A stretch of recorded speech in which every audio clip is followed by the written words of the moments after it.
Good rainy afternoon to you. This is Angela with Parkrose Permaculture. Mostly been spreading wood chips in the rain, although now that I've paused to make this video, I'm getting a little bit chilled. It is a cold rain.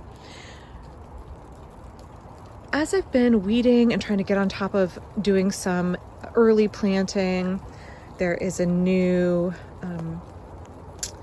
tree peony I've put in here and some other trying to root cuttings along here.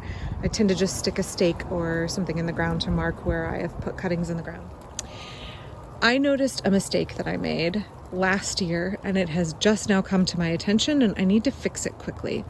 So let me show you what I'm talking about. Let me move over to this bed. This is a happy little bed right as you enter my garden from the driveway. It has my marionberries up here. You can check out my video on the 2-wire method of pruning marionberries. A free iron sculpture that I got, a neighbor was throwing out and I noticed it on my run and they live 10 streets away actually, so not technically my neighbor. I left them a message and said, oh my gosh, are you getting rid of this? Can I have it? And I left my cell phone number and they called and said, yeah, it's on the curbside, come get it. I love it. It's really playful, and my goal is to fill in this bed, which previously was strawberries, which if you've watched my strawberry planting video, you will know I accidentally smothered them by storing wood chips here. So last year I replanted with a whole bunch of geraniums. I actually started with just one geranium and then partway through the year I took a cutting off of it and started another. And then I've taken another cutting and I've started it here just now, this past weekend. And behind it here, I have a Carolina allspice bush. Calycanthus floridus, also known as Carolina allspice or Carolina spice bush or sweet shrub, is an East Coast native that is not commonly stocked on the West Coast, but is a beautiful pollinator plant and has a lot of appeal in the garden.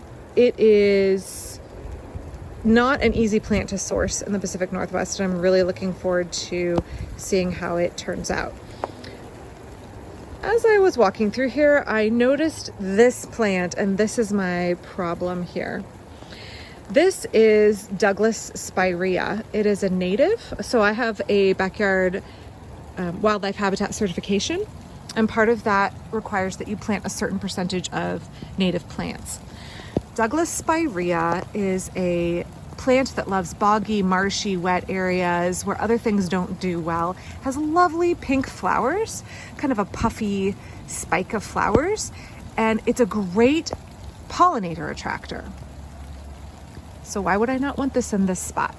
Well, it spreads. So I actually had taken a cutting from somebody to root, and this was just healed in here. Healing in is where you just kind of temporarily store a plant, and it was healed in here, and it's actually meant to go in a different part of my garden where it's got room to walk. But you can see in 1 year it has put out babies here. Not babies, it's just spread actually.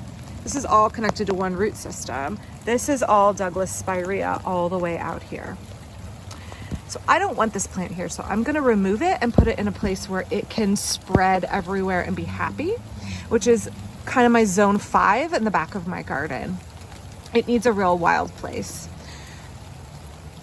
In much of Europe, this plant is actually listed as an invasive and it's illegal to grow it. So while it is native here in the Pacific Northwest, and again, it has these lovely little delicate leaves, and the whole plant is kind of like airy. I love plants that kind of bounce in the wind and move in the wind and have visual appeal that way.